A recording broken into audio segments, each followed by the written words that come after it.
Bismillahirrahmanirrahim. Assalamualaikum warahmatullahi wabarakatuh. Hamdan wa syukranillah ma ba'du. Alhamdulillah Bapak Ibu sekalian, insyaallah saya di sini Indra Firdaus, mahasiswa Hukum Ekonomi Syariah, Sekolah Tinggi Agama Islam, Darut Tauhid.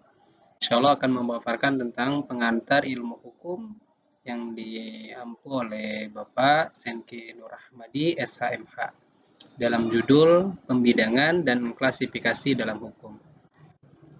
Bismillah. Yang pertama, hukum berdasarkan bentuknya. Itu Bapak Ibu sekalian, hukum berdasarkan bentuknya terbagi kepada dua, yaitu hukum tertulis dan hukum tidak tertulis. Hukum tertulis itu sendiri yaitu hukum tertulis adalah hukum yang telah dicantumkan dalam berbagai peraturan perundang-undangan secara tertulis. Sedangkan hukum tidak tertulis yaitu hukum yang tidak dituangkan atau dicantumkan dalam peraturan perundang-undangan. Baik, selanjutnya hukum berdasarkan isinya. Hukum berdasarkan isinya yang pertama ada hukum publik. Hukum publik atau disebut juga hukum negara, yakni jenis hukum yang mengatur hubungan antara negara dengan individu atau warga negaranya. Hukum publik umumnya menyangkut tentang kepentingan umum seperti hukum pidana, hukum tata negara, hukum internasional, dan hukum tata usaha. Yang kedua, masih dalam pembidangan dan klasifikasi pada hukum, yaitu hukum privat. Hukum privat atau disebut juga hukum sipil, yaitu jenis hukum yang berguna untuk mengatur hubungan antara individu satu dengan individu yang lain. Adapun penjelasan dua jenis hukum privat, yaitu ada dua. Hukum perdata, yaitu hukum perdata adalah hukum yang mengatur kepentingan seorang dalam berhubungan dengan orang lain. Yang kedua ada hukum perniagaan atau dagang, yaitu hukum perniagaan adalah hukum yang mengatur segala aktivitas berkaitan dengan perdagangan antara individu.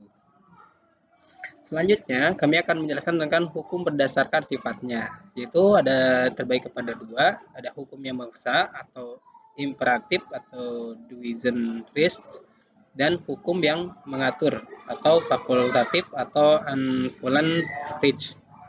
Yang pertama, hukum yang memaksa adalah jenis hukum yang dalam keadaan bagaimanapun juga harus dan mempunyai paksaan yang mutlak. Dengan kata lain, sesuatu yang harus dilaksanakan. Sedangkan hukum yang mengatur yaitu hukum yang jenis hukum yang dapat dikesampingkan kalau pihak-pihak yang bersangkutan telah membuat peraturan tersendiri dalam suatu perjanjian. Itu Bapak Ibu sekalian hukum berdasarkan sifatnya. Sekarang kita akan belajar tentang hukum berdasarkan fungsinya. Itu juga terbagi pada dua, ada hukum privat dan hukum publik. Hukum privat itu sendiri adalah hukum yang mengatur hubungan antara individu dengan individu atau antara individu dengan badan hukum. Sedangkan hukum publik adalah hukum yang mengatur hubungan antara negara dengan individu atau antara negara dengan negara lain. Selanjutnya, hukum berdasarkan sumber. Bapak Ibu sekalian, ini juga terbagi kepada dua, ada hukum tertulis dan hukum tidak tertulis. Hukum tertulis itu adalah hukum yang tertuang dalam peraturan perundang-undangan seperti undang-undang, peraturan pemerintah, dan keputusan presiden. Yang kedua, hukum tidak tertulis adalah hukum tidak tertulis, yaitu yang tidak tertuang dalam peraturan perundang-undangan, tetapi hidup dan berkembang dalam masyarakat.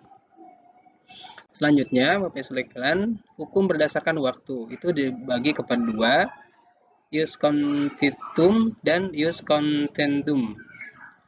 Yang pertama, ius constitutum, maaf ya tadi salah, adalah hukum yang berlaku dalam suatu negara pada waktu tertentu. Contoh, hukum Indonesia yang berlaku dewasa ini kan lus constitutum atau bersifat hukum positif, namakan tata hukum Indonesia. Yang kedua, ius constituendum, yaitu hukum yang akan berlaku di masa depan. Contoh, ius constituendum adalah rancangan undang-undang atau RUU. Baik, Bapak Ibu sekalian, selanjutnya adalah hukum berdasarkan tempat, yaitu hukum digunakan sebagai dasar dan pedoman untuk mengatur kehidupan bermasyarakat, berbangsa, dan bernegara dalam segala aspek. Berdasarkan tempat, berlakunya hukum digolongkan ke dalam tiga jenis, yaitu hukum nasional, hukum internasional, hukum asing, dan hukum tempat beribadah. Baik, selanjutnya Bapak Ibu sekalian, hukum berdasarkan luas berlaku. ini terbagi pada dua juga. Yang pertama, hukum umum. Hukum umum berlaku untuk semua orang dalam masyarakat dengan tidak membedakan jenis kelamin, warga negara, agama, suku, dan jabatan seseorang. Contohnya hukum pidana. Yang kedua, hukum khusus, hukum yang mengatur bagi golongan orang tertentu seperti peraturan Kapolri atau Perkap atau hukum pidana atau militer. Baik Bapak Ibu sekalian, itu saja dari kami. Mudah-mudahan ada manfaatnya. Jazakallah khair. Mudah-mudahan ada manfaat untuk materi ini. Assalamualaikum warahmatullahi wabarakatuh.